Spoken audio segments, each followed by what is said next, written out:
Ndabahaye ikaze mwebwe mwese muri ko murakurikirana imbonesha kuri yanyu BTV Burundi. Ikaze muri ano makuru mugira mushikirizwe na jewe Arlette Mugisha, akabagizwe n'ingingo nkuru zikurikira.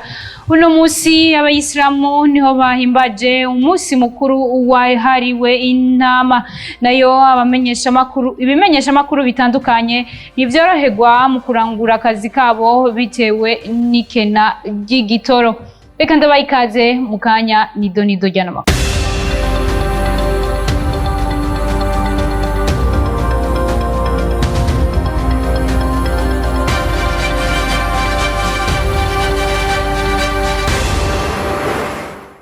Ndasubiye kubaha ikaze kuri mwebwe mwese muriko muradukurikirana nkuko nari mpejeje kubamenyesha.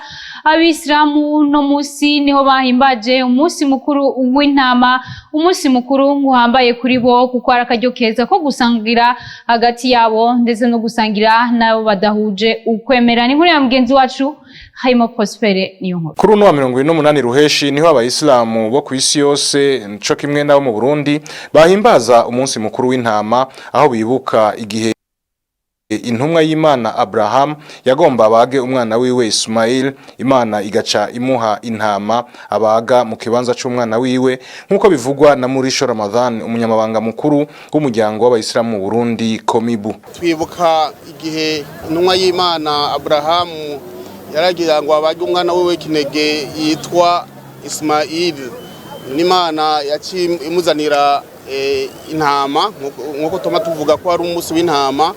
Niyo mpamvu tuvuga ko ari umunsi w'intama kubera Imana yamuzaniye intama kugira ngo bakure ko Ismail, babe bamubaga Ismail kugira ngo babage intama.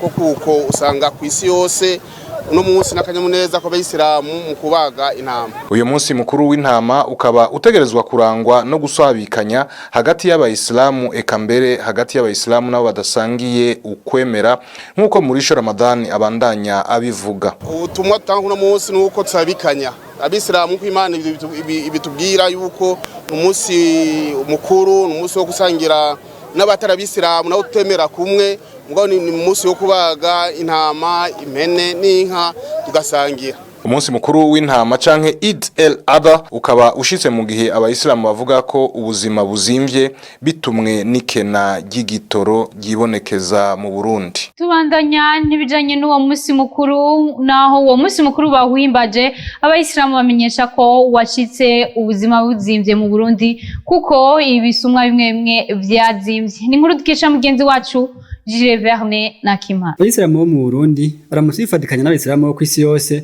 guhimbaza umunsi mukuru wa Eid el-Adha. Abayisilamu bayaze n'imbonesha kure yanyu BTV baratubwira icyo uwo munsi usigura kuri bo. Umunsi twibutsa igihe intumwa Ibrahim yashaka gutanga ikimazi Imana, hanyuma arabura, amaze gukibura Imana kubera kwizera kwiwe iramuha intama ashobora gutanga ko icyo kimazi. Umunsi mukuru twese abayisilamu tugeza tugahurira hamwe tugashobora kugira umugenzo wo kubaga, hanyuma tugasangira, tugasabikanya ndetse n'abandi bose bari hafi ababanyi tukaza tugasangira tukanezerwa. Umunsi mukuru wo gutera amabajaji ni umunsi mukuru wacu w'abayisilamu kandi ni umunsi mpuzamahanga w'iwacu. Bakavuga ko uwo munsi ushitse ubuzima buzimvye. Aha muri kino gihugu cyacu uno munsi udushikiye bitoroshe na gato. Kwiyunguruza murana nta gitoro kihari igihugu cyose, kwiyunguruza twahaje n'amaguru kweri, tuhagenda n'amaguru, ababishoboye bumva yuko bafise akagwara nabo yuko bitashe kuborohera. Ikindi nacyo bishitse ubuzima buzimvye cyane.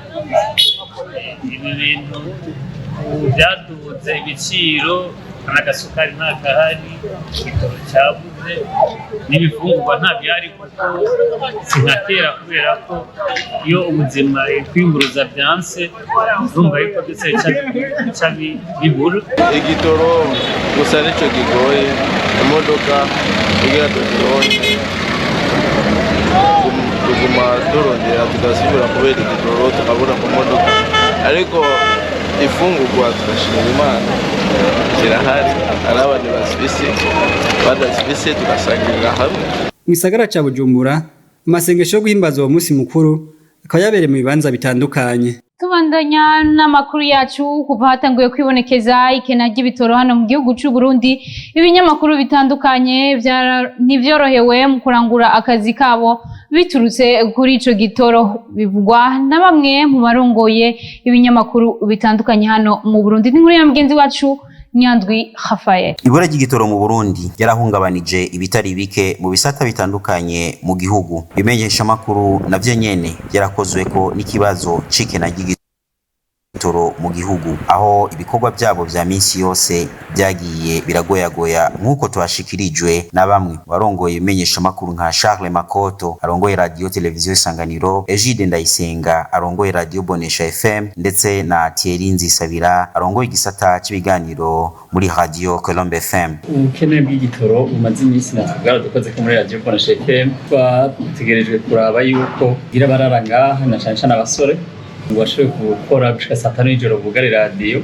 Turamaze nk'iminsi ishika kuri nata gitoro dufise, atamodoka n'imifise igitoro y'iradi na aja kurondera amakuru ko caheza bakagira ico kibazo nyene, aho usanga amakuru ya kure tuheza bikatugora kugira ngo tuyashikire. Ego novuga yuko ubukene bw'igitoro turimwo bwahungabanije cane ibikorwa turiko turakora, haba ibikorwa vyo kuja kurondera amakuru, haba ibikorwa by'ubuzima bwa minsi yose bw'iradiyo, ari ibijanye n'imoteri isanzwe itanga umuyaga nkuba igihe amatara acitse. Dushobora gushikira b'abanyagihugu bari bakeneye kugira icyo bashikirije ku bijanye n'ubuzima bwabo bwa minsi yose, y'amakuru twakura mu banyagihugu. Byarigeze gushikaho groupe electrogene ironka pan, twabaye natwebwe uhagarike ibikorwa. Urumva ngira ingene umumenyesha makuru ashoye gukora atariko aramenya ibiriko biraba mu makungu, atariko aramenya ibiriko biraba mu gihugu, aho ushoboye kubura n'ingene usharja aga telefone kugira ngo uje ku mwanya. Rero urumva yuko iki nikina gitoro canke iduzwa ry'ibiciro vyatumye natwebwe ibikorwa bitagenda neza. Abo barongozi b'ivyo bimenyesha makuru twaganiriye bagize nico basaba kugira ibikorwa vyabo bigende neza, narirya bisanzwe ari ngirakamaro ku Barundi. Bisaba yuko abafitiye ububasha ngira ngo boheza bakaraba bakaduha urupapuro rushobora kwemerwa ku mastation. Ubukene bw'igitoro n'ivyo igitoro nta cimbuka mu Burundi, ariko mu gihe kiba kibonetse kugira ngo bitehe ibinyamakuru narirya dushikiriza amakuru yacu tutagurisha kandi tugaheza tukamenyesha ibiko biravugwa mu gihugu. Rero ubu dutegekaniriza ahantu tukavuga ati nimba hariho agatoro gakeyi kabonetse haboneke abamenyesha ibimenyesha makuru bironke n'imiduga ibiri, yabo uwo kunguruza abamenyesha makuru cyangwa undi muduga ukora kandi kazi k'ubuzima bw'iradiyo cyangwa ikimenyesha makuru cyacu cyose bikunde. Muri iki gihe rero twosaba yuko abantu benshi babijejwe, yaba leta yaba amashirahamwe mpuzamakungu n'izindi, barabe inzira bocamo kugira ngo bashigikire cyane amaradiyo muri ubwo buryo. Ibimenyesha makuru bikaba bifasha vyinshi mu iterambere ry'igihugu, yaba ugutsimbataza amahoro n'intwaro ibereye, imibano, ubutunzi, ndetse no gufasha mu kunezereza abana bariya ufatiye kuvyo umwe wese abariko aracamwo. Imyiteguro ku mugwi serukiragihugu wa handball yo kuja mu nkino z'isi yose igeze kure nk'uko bivugwa na Dauphin Nikobanye arongoye urukino rwa handball mu Burundi. Reka tumukurikire. Umugwi wacu witeguye neza kandi aba bakinyi bacu dufise baramaze gutembera hirya no hino ku bibuga bitameze nk'ivy'iwacu vyiza, bagakina n'abantu bakomeye. Ibibuga nibaza ko kitazoba ikibazo. Turateguye kandi mu ntango z'ukwezi kw'indwi azoba ari tariki 9 neza na neza, equipe nationale y'u Rwanda tuzoba turi kumwe muri Croatie, izoba iri ngaha. Bazoba baje kwishura urukino twakiniye iwabo rwa kivandimwe. Muri iyo ntumbero nyene turateguye uko turiko turagenda muri Croatie au passage mu Budagi no mu Bubirigi, two turasaba ama match amiko imbere yuko tuzoja muri Croatie. Ari niyo mpamvu turiko turarondera uburyo bwinshi, kubera uburyo leta izoduha gizoduterera mugabo ni iryo tike nako gashiruka guteka abakinyi nuko kubaho ari ariko ayo mamacamiko mu byo leta izoduterera ntibirimo naco gituma turiko tureganya uburyo bwinshi bukwiye kugira ngo tuzoshobore kuronka ku karyo ko gukina inkino za kivandimwe n'andi ma equipe tugira ngo bwa mbere turaronkera experience tutaba dufise hama kandi abakinyi bazoshike muri iri higanwa ry'isi yose bari en forme ndabamenyesha yuko amafederasiyo yose azoba ari muri Croatie dufise plateforme turiko turakorerako baratumenyesha ku mwanya ibikenewe natwe tugaheza tukabirondera tukabirungika. Tubandanya n'amakuru yacu abaririmbyi batandukanye bariteguriye gushigikira uwo mu guserukira gihugu wa handball kugira ngo bazoshobore kuja guserukira Uburundi neza babicishije mu giteramo kizoba kugenekerezo rya 30 kuno kwezi. Ni nkuru tukesha mugenzi wacu Anje Sherisa Nzeyimana. Imyiteguro igeze kuri igiteramo Handball Day cyateganije ko bigenekezo rya 30 ruhesha umwaka. Bizimana Paul abashi bazi nka DJ Paul asanzwe atunganya ibiteramo ahamagara abantu kwashika kugira dushikira impano zigiye guserukira igihugu. Nibaza ko mwabonye shwaya baririmbye twatoye abamizisya no munsi kira muntu wese ashaka kumviriza no kubona kugira ngo dushobore kuronka abantu benshi twiyumviriye bihangange mu muziki. Hanyuma imiteguro nayo imeze neza, ibya technique vyose no munsi bibihagaze neza, turindire gusa ko batangura montage. Uno munsi barabidepoza ejo batangure montage bazaye ko nka vendredi mu gatondo muhaciye muzosanga ibintu vyifashe neza cyane gose. Nayo abaririmbyi bazoteramisha abantu muri ico giteramo nka Vishulov, Dramati ndetse na D1 bagicyo bamenyesha kuvyerekeye igiteramo. Igiteramo ni vyinshi muri no minsi Februari rero kuba banyize nibaza ko hari intererano dushobora gutanga nk'abaririmbyi. Bwa mbere d'abord no kubanza kubashimira ko biyumviriye abaririmbyi b'abarundi gusa. Ubundi kenshi ari gusanga abantu biyumviriye ko bishoboka cyane harimo abaririmbyi bo hanze. Ngabo murabona ko intambwe ni nziza, abaririmbyi b'abarundi kwizegwa ni ikintu kiba gikomeye cyane. Kino giteramo cha vendredi nta cobuza ko abantu baza narijya kuzoba ari guterera abana bacu canke bakuru bacu canke batonya bacu bagiye guseruka. Uyu ubundi nibiserukira baserukira igihugu. Bivuga ngo rero twese tugomba gushiramo inguvu kugira ngo bashobore kugenda mira Februari ku ntambwe ndetse no ku kintu ciza twese dutegerezwa gushima cyo guserukira igihugu cacu mu makungu.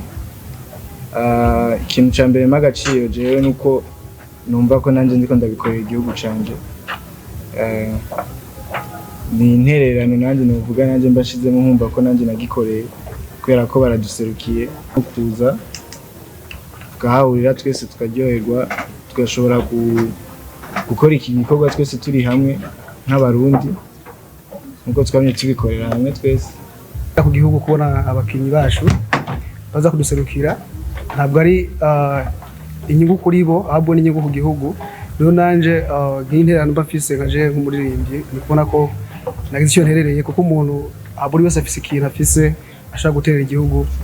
Jewe nkoresheje impano nahawe n'Imana nibaza yuko ndahari kugira ngo ngene icyo nterereye ndetse mpamagarira abantu cyane gushikira kino gikorwa. Twiteguye cyane gose nk'abaririmbyi muri ndiye mahiteguye ni kurasa. Iki giteramo kikaba kizoba mu ntumbero yo gushikira umugwi serukira gihugu wa handball zo kwitabira inkino z'isi yose. Tubandanye n'amakuru avuga mu gisata c'inkino tukaba tuyakesha mugenzi wacu Gilles Verne na Kima. Umugwi serukira gihugu mu rukino rwa rugby asset ntambwe gatondo ko kuri no wa gatatu ne bashaka kibuga c'indege Melchior Ndadaye bavuye mu mazinga yiri Maurice mu nkino zo kurondera itike rizobashikana mu nkino za Jeux Olympiques zobera mu gihugu c'Ubufaransa mu mwaka 2024. Umugwi serukira gihugu wa rugby asset ntambwe bakaba batsinze inkino zibiri, batsinze igihugu ca leta iharanira intwaro rusange ya Congo hamwe n'izindi zibiri batsinzwe n'igihugu ca Nigeria gisanzwe gikomeye muri urwo rukino n'igihugu ca Ghana hamwe n'ubundi batsinzwe n'igihugu ca Cameroon mu kurondera ikibanza c'icenda. Umugwi serukira gihugu wa rugby asset bakaba babuze amanota 9 yonyene washike mu nkino c'igice ca kane gishiri ca nyuma. Algeria ikaba ariyo yaje mu kibanza ca mbere gakurikirwa n'igihugu ca Nigeria, Cote d'Ivoire ibi ya gatatu, igihugu ca Ghana kiba ica kane. Amazinga ya Île Maurice aza mu kibanza ca gatanu ari nayo yari yateguye iryo higanwa. Ne mu kibanza ca nyuma haza igihugu ca Lesotho. Umugwi serukiragihugu mu nkino z'amaboko basketball w'abakinyi baterenze imyaka 16 mu basore no mu bigeme aba bashyize mu gihugu c'u Rwanda aho bitabiriye inkino za FIBA Africa z'abatarenza imyaka 16 zizoba ku magenekerezo ya 28 gushika ku magenekerezo ya 30. Abigeme bakazokina n'igihugu c'u Rwanda hamwe n'igihugu ca Tanzania, nayo ku ruhande rw'abasore bakinira igihugu ca Tanzania, u Rwanda hamwe n'Ubuganda. Amakuru yacu tuyarangize mu yavugwa mu makungu isoko ry'igura n'igurishwa aho umukinyi Hakim Ziyech biriko biravugwa ko yoba yamaze gushika mu mugwi wa Al Nassr hakaba hategekanijwe hakorerwa ibipimo. Umugwi wa Manchester City waba wavuye inyuma y'umukinyi Declan Rice inyuma yo kubona ko amafaranga bariko baracibwa ari menshi. Umugwi wa Arsenal ukaba ushobora kuyegukana uwo mukinyi nyuma yo gutanga amafaranga agera ku miliyoni 100 z'amafaranga y'amapaundi kureshwa mu gihugu c'Ubwongereza. Hamwe bo mugura akaba yabaye umukinyi wa mbere aguzwe amafaranga menshi inyuma ya Nicolas Pepe. Akaba kandi yabaye n'umukinyi wa mbere w'Umwongereza aguzwe amafaranga menshi inyuma ya Jack Grealish asanzwe akinira umugwi wa Manchester City. Umugwi wa Arsenal ukaba yifuza kugura uwo mukinyi mu kiringo c'imyaka 4 baze batanga amafaranga buke buke, mu gihe umugwi wa West Ham asanzwe akinirawo wifuza ko ayo mafaranga atangwa mu kiringo c'amezi 18. Nino kuri iyo nkuru dusozereye ko amakuru yacu y'uno munsi, ariko mu nkundire banze ndabasubiriremwo ingingo nkuru zari ziyagize. Uno munsi abayisilamu niho bahimbaje umunsi mukuru w'intama, nayo ibimenyesha makuru bitandukanye n'ivyorohe akazi kabo bitewe n'ikena ry'igitoro rimaze igihe ryibonekeza hano mu gihugu cyacu c'u Burundi. Akaba ari ngaho dusozereye ano makuru yacu. Ndabashimire mwebwe mwese mwariko murayakurikirana, shimire bagenzanje, shimire na mwebwe mwese mudukurikirana biciye ku mbuga ngurukana bumenyi za BTV Burundi. Murakoze.